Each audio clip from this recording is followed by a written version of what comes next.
Welcome back to the Idle Talk Minis, and today I will talk to you about the Nun 2.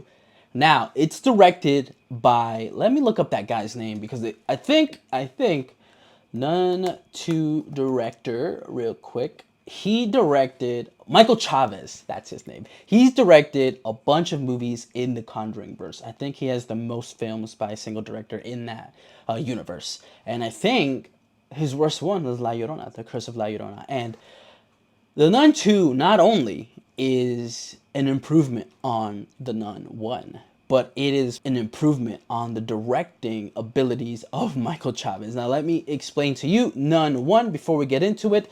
Basically, it's like a snooze fest the whole time. I've seen people compare the Nun 2 to the Nun 1, and that is exactly the same. I don't think it is, because the Nun 2 has captured my attention more often than the Nun 1, and I watched it 3 times in preparation for the Nun 2. Why did I watch it 3 times? Because the first time I was too busy doing graduate school work, so I didn't really catch what was going on and what they were saying. The second time was because my sister's watching it with me. Again, we were doing other things at the same time because of how boring the movie was. We weren't really that invested into it. Now the third time we finally sat down and finally started like picking apart the movie as it was going on. So the Nun 1, basically, we've got Sister Irene. She pulls up, right? She's not your usual nun. And this demon is described to take on a disrespectful form as a nun as well, to blend in with all these other nuns at that place that they were at. I'm not going to tell you where it's at. You know why? Because I can't remember and I didn't write it down.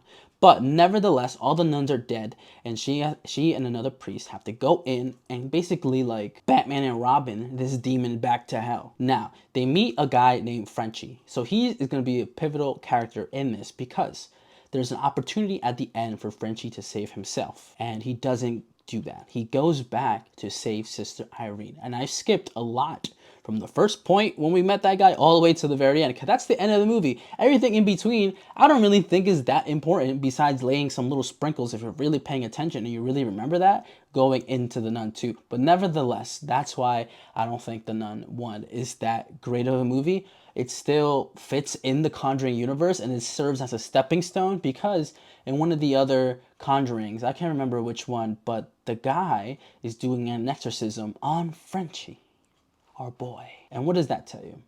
That tells me that no matter what happens in the Nun 2, we have to see Frenchie again. Why? Because we didn't see that first exorcism. We didn't see that exorcism in the first movie. And after watching the second movie, we have not seen that exorcism in this movie. And so that's a bit of a spoiler. But I think Frenchie is a key component to the Conjuring verse as a whole. I think Valak is the demon that takes its form as the nun. But the Nun 2, let's talk about the Nun 2. I gave you, I've established that, Frenchie goes back and saves Sister Irene, and that is when he kind of gets like infected. It's an infection that he gets, like she vomits in his face. I mean, I'm not into that, but that leads into the Nun 2. So if I were to rate the Nun 1, I'd probably say that's a solid like 4, maybe 5. Because I like the universe, the cinematic universe that it's in. But I would rate that a 4 to 5. 4 or 5 out of 10. The Nun 2, on the other hand, that I am shamelessly going to rate that an 8 out of 10, because shout out to Storm Reed, by the way. She was cast in the Nun 2 as another nun, but she was not very nun-like, and she did not do nun things. The only thing that she really did that was kind of like nun-ish, is that how we describe nuns? But she threw herself selflessly, I don't know words, but she threw herself in between a demon of some sorts and children who were innocent, but not really. So she was a great addition. I was very surprised to see her. I'm like, what the fuck is this girl here?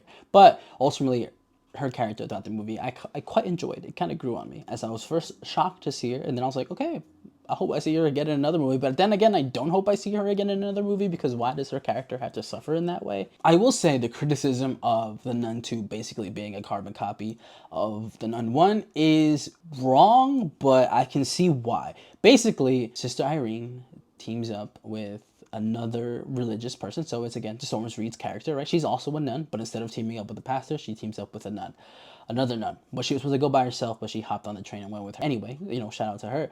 So basically, to get two religious people teaming up to take down a demon. And again, that's what happened. That's the story there. But this time, the nun is fucking up religious figures in the church, in their churches, like hanging nuns off a building, burning a man alive in front of a child, a bunch of other crazy shit that we get to see like through pictures, like off screen. We don't get to see them, but we do see the burning of that man at the beginning of the movie. It is awesome. Visual effects are on point. So Sister Irene is like, nah, I don't want to go do that. I don't want to fight that nun again. And the pastor's like, huh? He's like, bro, we need you right now. And she's like, but I don't want to. And ultimately, he kind of gaslights her into thinking that she is their only hope. I mean, why didn't you just get everybody like around and then like 50v1 her instead of sending her by herself?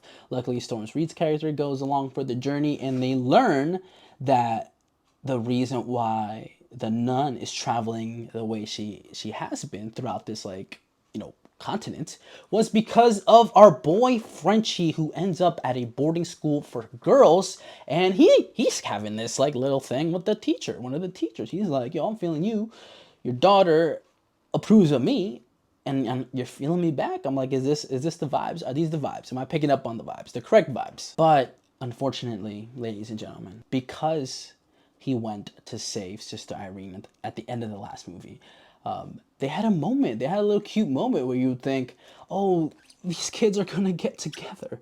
But they don't. Do you know why? Because he's now fucking with this teacher, and they're cute, and he basically kickstarted a family for himself.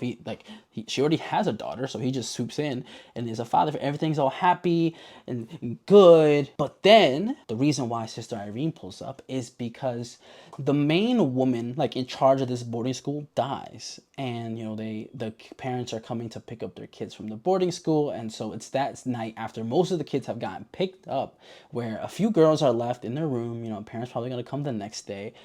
Frenchie is there with his girl, but all of a sudden, that boy starts shaking like a seizure, right?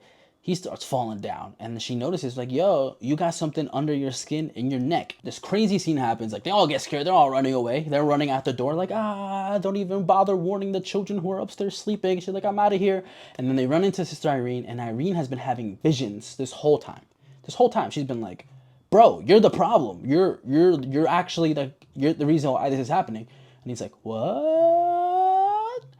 And she's like, yeah, get away from her. And then all of a sudden, the nun pops up, takes over our boy, and that's the climax of the movie. And I will say, I did enjoy the climax of the movie. We got to see a werewolf or a wolf or something. Some kind of wolf demon manifests itself and attacks Storm Reed's characters and the girls. They ultimately escape and survive that. And we got to see Frenchie and Irene and Storm after she eventually pulls up, and the little girl who was kind of like our secondary main character. We kind of got to like vibe with her throughout the movie.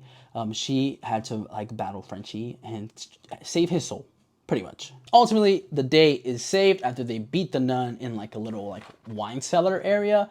But that is not the last we're gonna see of the nun. I truly believe we are gonna get a Nun 3, and we probably will get a definitive close to the Sister Irene chapter.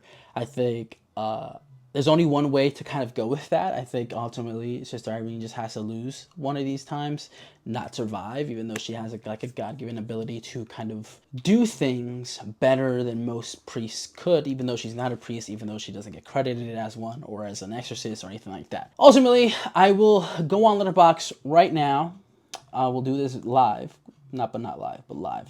And I will see, did I rate The Nun 2? Let's see what Fernando might have thought earlier. I'm pretty sure I did. The Nun 2, what did I give it?